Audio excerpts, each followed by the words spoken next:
My name is Pawel. I'm a Jira Server designer from Gdańsk. I'm the person responsible for the latest Jira Server UI refresh. I also designed a couple of latest features in Jira Server, including new batched emails, GDPR, and a couple of days ago I returned from Sydney when I was working on Jira Server mobile app. So I'm all over the place in Jira Server. Here's the agenda for today. It's very packed, and I will start by defining enterprise and customer software. Then I will talk a bit about enterprise admin, then about designing for scale, followed by some stories how we use all of the insights I shared earlier to improve Jira at scale.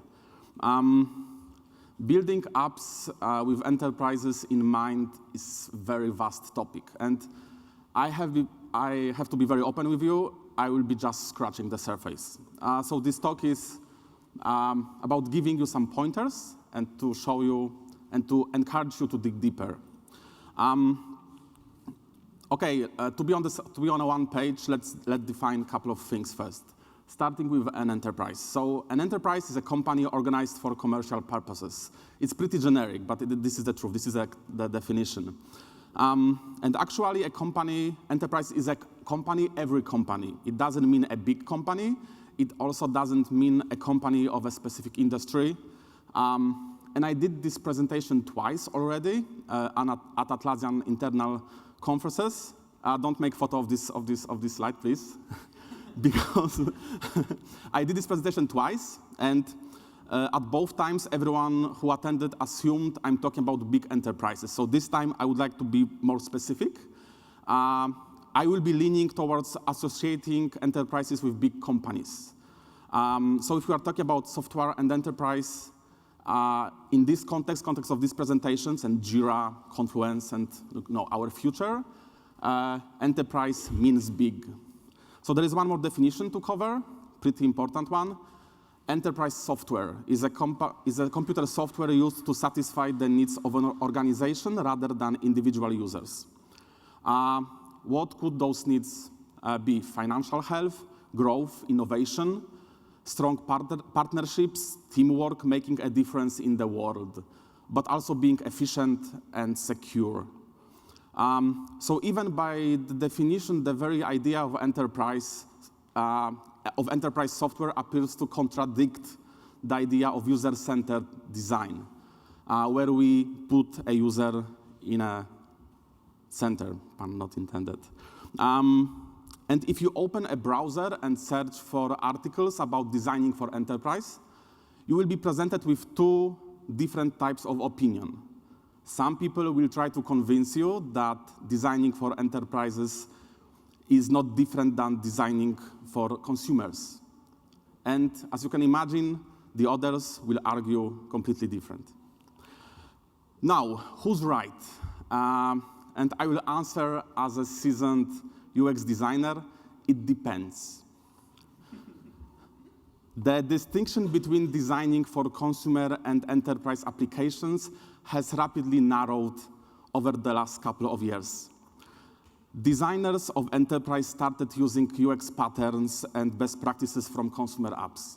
And at the same time, those typically consumer-focused applications started adding enterprise-grade features like single sign-on, more granular security and permission settings, sharing content across teams and organizations, and finally scaling those applications to work and to serve thousands of users in the organizations. And Trello is a great example of an awesome consumer app that's entering the enterprise world with the Trello Enterprise, with unlimited everything, enterprise-grade security, data encryption, built-in task automations, SSO, and many other things. So the takeaway number one from this presentation is building enterprise apps means aligning goals of users and business. The company benefits only when the user is successful at using the app, when he's efficient and happy. Every user-centered design rule from every UX book still applies. So, people who say that building enterprise apps is the same as customer apps are right, yes? Not exactly, because actually both sides are right. Building enterprise software is unique, especially when an enterprise means a big organization. And a software like Jira is considered a mission critical and top-tier security. So what's so different then? A lot of companies start the journey with Atlassian products through a software development team. Sometimes multiple teams use Jira and Confluence. Sometimes various teams in different parts of organization install their own instances of our products and manage them independently. Usually with time, presence of Atlassian in enterprise grows when, for example, a company adopts Jira Service Desk for IT support. No matter how does the company uses our products, there is one common thing, an admin. So in a context of our work in Atlassian and your work in Atlassian ecosystem, there are two very important topics that we should talk about: scale and admin. Let's start with admin at scale. So admin might be one person or a team. Sometimes it's an external agency that manages Atlassian instances for several organizations. They are usually responsible for operation of dozens of mission-critical systems like mail, web, payroll, communication. Some enterprise customers have multiple instances of multiple Atlassian products, even a couple of dozen of them. And they provide support at scale. And sometimes they have to support hundreds of thousands of users and different types of users. So in Atlassian, to understand and represent the different types of users that might use our products, we have personas. Among 7 personas we have in Atlassian, we have Will, Jose, and Mia, for example. Will is a very technical guy. He likes doing stuff on his own, always trying new things. He would like to configure Jira the way it works for him. Jose is a team player, and he likes helping people. He is interested in his team's success. So he will go in, try every feature, and try to understand the product as best as possible. And there is Mia, who just wants to get her work done and don't look stupid. Each of them require different level of support. And it's not always that obvious that sometimes Will require more support than Mia. One of the big part of user support is change support.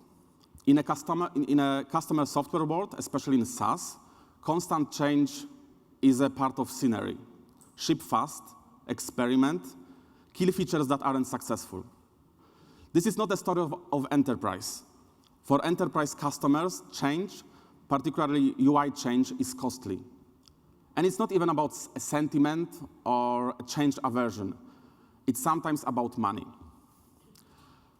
Change requires employee retraining. It invalidates internal documents and guides. It causes internal IT support load, and it breaks integrations and sometimes your apps. It generates uncertainty, and most of all, it brings risk. So in Server, we don't ship experiments. We test till we are sure enough, and usually we do a couple of iterations before we are happy with the feature.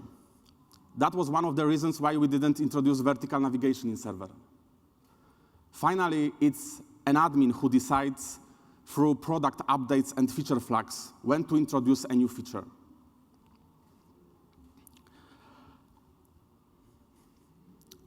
When software is mission critical, the decision to renew a license is very often automatic. What's interesting, most admins that we talked to do not consider end-user feedback in that decision. It can seem on the surface that they don't care, but when you dig deeper, while admins don't ask directly about user satisfaction, they look at numbers. So things like adoption or user engagement through time, these things still matter a lot. Now, even when they renew, let's be honest, they sometimes hate us to the bones. Admins love Jira flexibility, and at the same time, they complain a lot about its complexity. And when we are on the topic of flexibility, let's talk about apps. Every server and cloud customer have at least a couple of apps installed. Some of them write their own. We heard about it in the morning. And when they buy Jira or Confluence and some apps with them, they don't treat them separately. For them, everything is one solution, one value proposition. If a key app is unavailable, essentially it's the same as the product being unavailable. If a vendor doesn't provide a satisfactory support experience, they will escalate to us. If a vendor doesn't have a professional enterprise-grade sales experience, it can kill an entire data center upgrade sale. And if they are trying to migrate to cloud, but a key app is unavailable, it's the same as a key product feature being unavailable. So as you can see, if an app doesn't work properly, it becomes an Atlassian problem.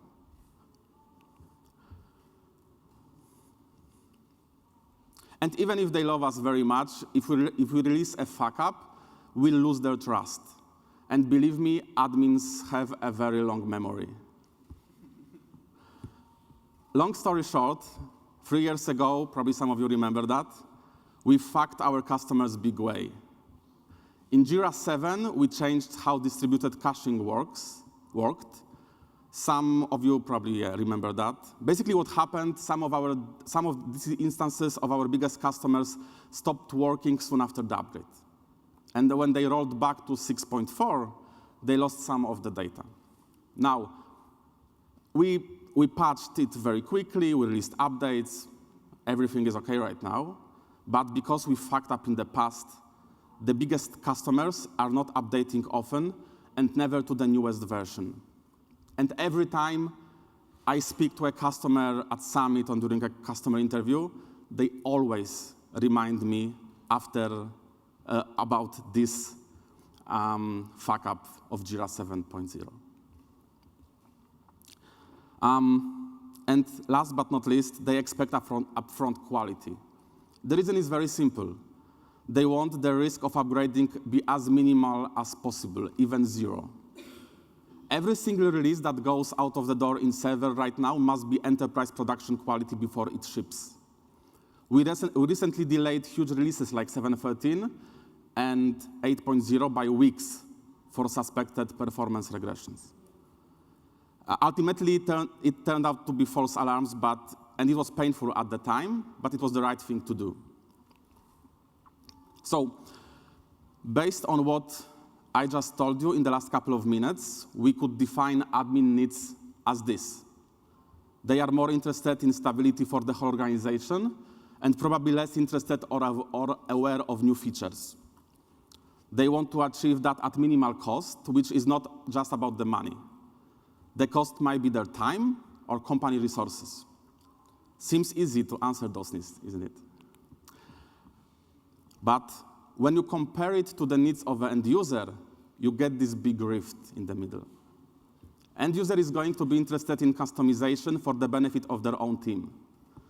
They are always more interested in shiny new features, but because the cost of support might be high, the request to customize something in Jira may be delayed or never done.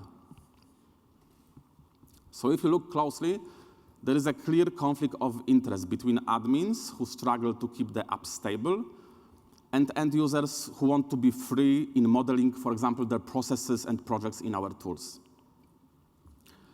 Okay, how to deal with that? One of the methods is working with internal champions. Internal champions are people who realize that the tools can be a key lever in companies' transformation and who are motivated to help make that happen.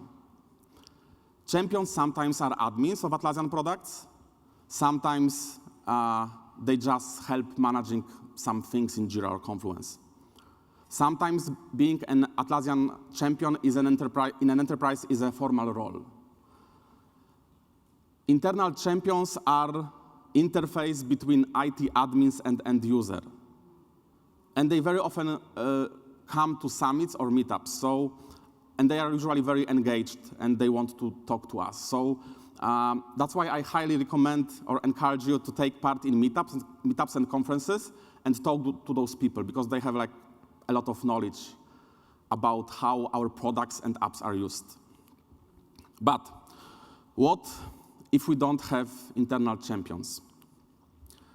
Key takeaway number 2 is you need to find the right balance between admins and user needs. And sometimes you should prioritize the former, the admin. One of the easiest ways to do that is to include admin context in your envisioning phase. For example, when I work on minimal viable product using Experience Canvas Lite, I always define goals for end user, admin, and also Atlassian. This helps me to understand what potentially I'm missing to have a wholesome experience. Waiting for photo, yeah? Done? Cool. This was admin. Let's talk about scale. Scale is good, yeah? Usually the bigger, the better. Scale gives us innovation. It gives us better computers, more comfortable cities to live within. Scale gives us diversity, which makes us even more efficient and drives scale further. But scale has a unique set of challenges. Scale changes the perspective of software development. Scale exposes weak spots in both design and implementation. Sometimes something that may have worked at small scale, when bigger, may not work at all, may be impractical or worthless. Scale means big, and it also means big, hairy problems with big consequences, when your gut feel is not enough to solve them. We could probably do another talk about scale, so I would like just to give you 4 advices to improve your apps at scale. First one, make it findable. So enterprise software like Jira is usually very data heavy. And that's okay. We build those apps to handle a lot of information. But it's your job to find out and figure out how to present that data. When you design your app, think what information should be put first, what can be displayed later, and what can be reached after a click or scroll. Use techniques like borders, alternate rows coloring on hover coloring to allow better scanning of tables. And please, do not use infinite scroll in your apps. I beg you. Because a user cannot save or share a link to a specific page with specific data. If you use pagination, he can just go to a page, copy an address, and send it to somebody. With infinite scroll, it's impossible. Don't make users think when repeating similar actions. Use the same patterns and don't reinvent the wheel. I know that sometimes it's tempting to do something different, but believe me, the simpler and more predictable, the better. With time, when your app grows and becomes more complex, it's good to have a design system that you can rely on when adding new features. And to make your apps work and look consistent with Atlassian products, I highly recommend to use ADG for designing them. Especially, I highly recommend to download plugin from Hue. You can build the most useful and amazing feature, but what if a page takes a lot to load and the user loses the patience and never sees it? That's why it's crucial to stress test your app at scale and to add views that will keep user waiting or entertained.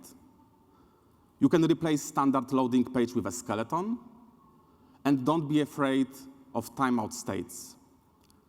A timeout can happen, and it's better to inform a user than leave him hanging. And last but not least, build apps for everyone. It's the right thing to do. And if it's not enough for you, think about it another way. 1 in 12 men is colorblind. This means that in 10,000 people company, 500 people can be colorblind. That's a lot of people. That's a lot of users. Companies companies all over the world become more inclusive. They want the software work for everyone. You can start by following basic VSAC standards. Those are very good to push you in the right direction. Okay, that's enough theory. Let's go to practical stuff. I have 3 case studies to show you how we use our knowledge about admin and scale to build enterprise-grade products. Case study number 1. In 2017, we sent a team to investigate DC performance problems of one of our biggest customers in Europe. A big customer means dozens of thousands of users, couple of million issues, and more than 1 million custom fields. One of the things they looked at when they arrived was performance of a Kanban board.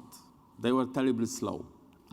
And when the board finally loaded, the team found out that the customer had 5,000 issues in a done column.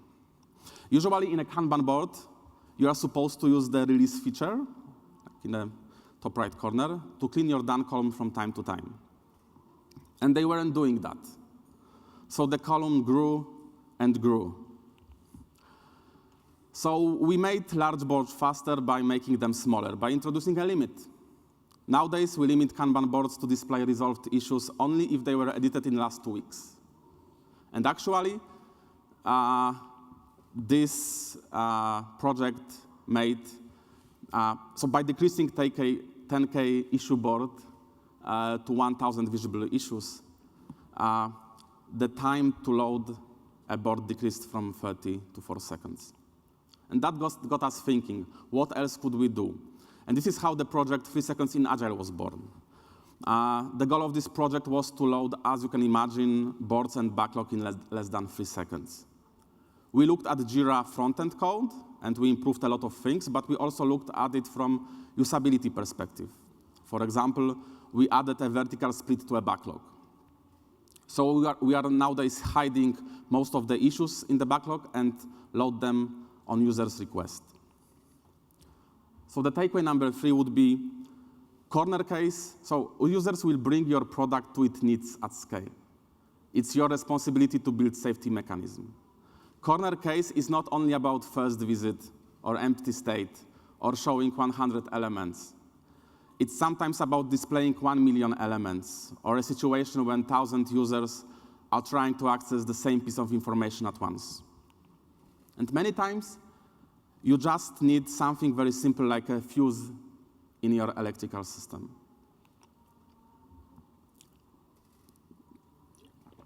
Case study number 2.